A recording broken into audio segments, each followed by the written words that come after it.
Namo Phat, good morning. Thank you for joining me for our daily practice check-in. Listen, listen, listen.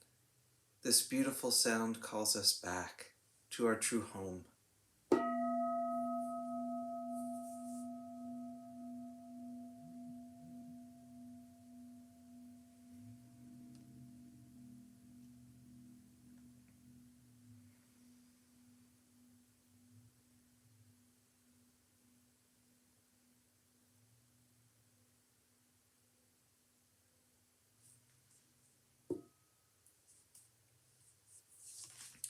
The second mindfulness training. Aware of the suffering caused by exploitation, social injustice, stealing, and oppression, I vow to cultivate loving kindness and learn ways to work for the well-being of people, animals, plants, and minerals. I will practice generosity by sharing my time, energy, and material resources with those who are in real need. I'm determined not to steal and not to possess anything that should belong to others. I will respect the property of others, but I will prevent others from profiting from human suffering or the suffering of other species on earth.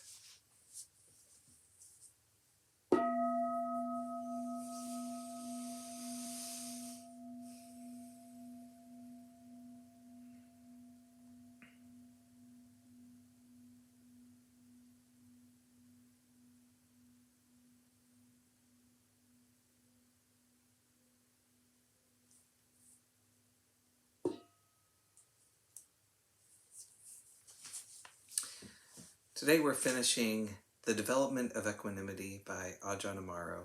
This is a Dhamma reading from Beginning Our Day by the monastics of Abhayagiri Monastery. As soon as the mind sees things in terms of right and wrong, when it buys into those kinds of judgments, equanimity is lost. This is right. This is the right way to do it. That's wrong. That's the wrong way to do it. He shouldn't be doing it that way. He should be doing it this way. But by cultivating equanimity, we can reflect and see more clearly. I'm calling that right because of what? Because of the conventions of Theravada Buddhism, or I'm calling this right because of my understanding of the mechanics of the hillside or how the drainage channels work. We can more clearly see how our conditioning leaps onto those judgments saying, this is absolutely right, that is absolutely wrong. It should be this way, it shouldn't be that way. We believe it over and over again, 1,000 times a day. We believe in our judgments and take them to be absolutely real.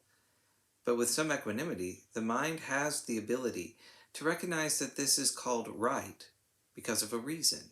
And this is called wrong because of a reason. There's a cause, and right and wrong are simply effects. Consider reflecting on a simple thing like eating. Because we have human bodies, we become hungry and need to eat. Needing to keep the body going to sustain life is the cause. Needing to eat is the effect. When we eat, we choose what to use to keep the body going. This effect appears as likes and dislikes, rights and wrongs. The mind chatters away. That's great food. That's terrible food. He's really brilliant at cooking this. Oh no, he's ruined that again. It's only because we need to eat food that those judgments arise. It's because of having a human body, needing to put stuff into these holes in our faces, chomp it up and swallow it down to sustain life, that we have any relationship at all to these plants and animals in this way. If we didn't have human bodies, if we were all in the Arupa realm where they have no bodies, then we wouldn't relate to fruit, vegetables, or meat in this way. None of that would be perceived as food. There wouldn't even be a word for physical food. It simply wouldn't concern us. So this is an encouragement for all of us, particularly with the rainy weather, working outside in the rain, trickles of chilly water running down our necks and into our socks, to notice when the mind says like or dislike, right or wrong. Because it's the rainy season, these feelings might arise. This is the cause, and this is the effect. See how that small reflection can take us a step back from the notion that right, wrong, like, and dislike are objective or lasting realities. With that stepping back and seeing things more clearly, what we draw closer to is the Brahma Vihara of equanimity.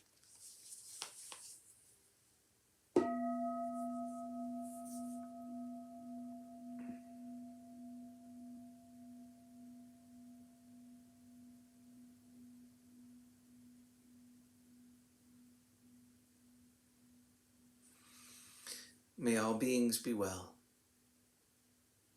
May all beings be happy. May all beings be peaceful. Sadhu, sadhu, sadhu.